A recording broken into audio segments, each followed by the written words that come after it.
পেঁপে দিয়ে গরুর মাংসের ঝোল হয়তো অনেকেই পছন্দ করেন। তাহলে চলুন আমি কিভাবে পেঁপে দিয়ে গরুর মাংস রান্না করি সেটা দেখা যাক। হ্যালো সবাই, আসসালামু আলাইকুম। শাহনাজ কুকিং ইউনিভার্সে প্রথম ভিডিওতে আপনাদের স্বাগতম। আমার আজকের রেসিপি পেঁপে দিয়ে হাতে মেখে গরুর মাংস। প্রথমে দেখে নেই এর জন্য কি কি লাগবে।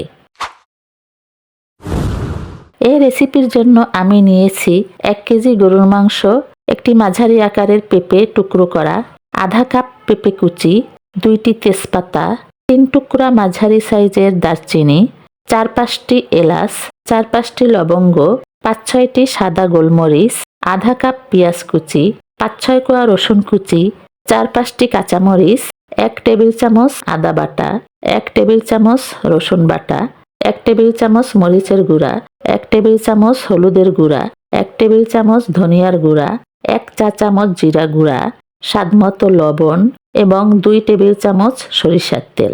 শেষে বাগারের জন্য নিয়েছি 1 টেবিল চামচ সরিষার তেল, একটি মাঝারি আকারের পেঁয়াজ কুচি এবং 3-4 কোয়া রসুন কুচি। তো প্রথমেই আমি গরুর মাংসের টুকরোগুলো ধুয়ে পানি ঝরিয়ে নিয়েছি। এবার মাংসটা ম্যারিনেট করার জন্য এতে দিয়ে দিয়েছি রসুন বাটা, আদা বাটা, সবগুলো গুঁড়ো মশলা, গোটা গরম মশলা, পেঁয়াজ কুচি, রসুন কুচি, কাঁচামরিচ আর পেঁপে কুচি।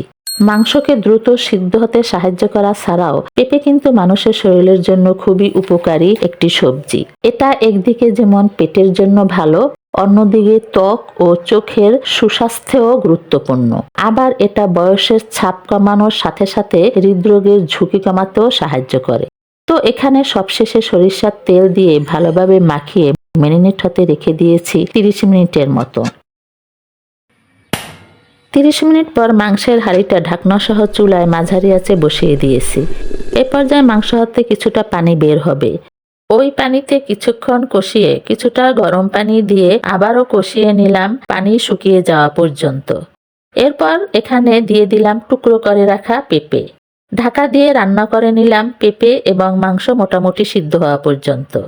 এবার গরম পানি দিয়ে পরিমাণ মতো ঝোল দিয়ে দিলাম। আচ্ছা, হাতে মেখে নাকি মশলা কষিয়ে গরুর মাংস রান্না, কার কোনটা ভালো লাগে কমেন্ট করে জানাবেন।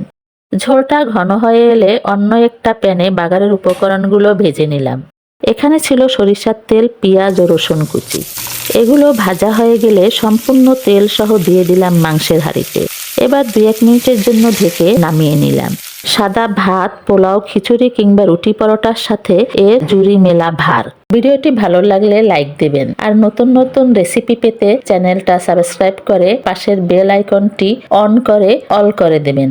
ভিডিওটি দেখার জন্য সবাইকে অনেক ধন্যবাদ।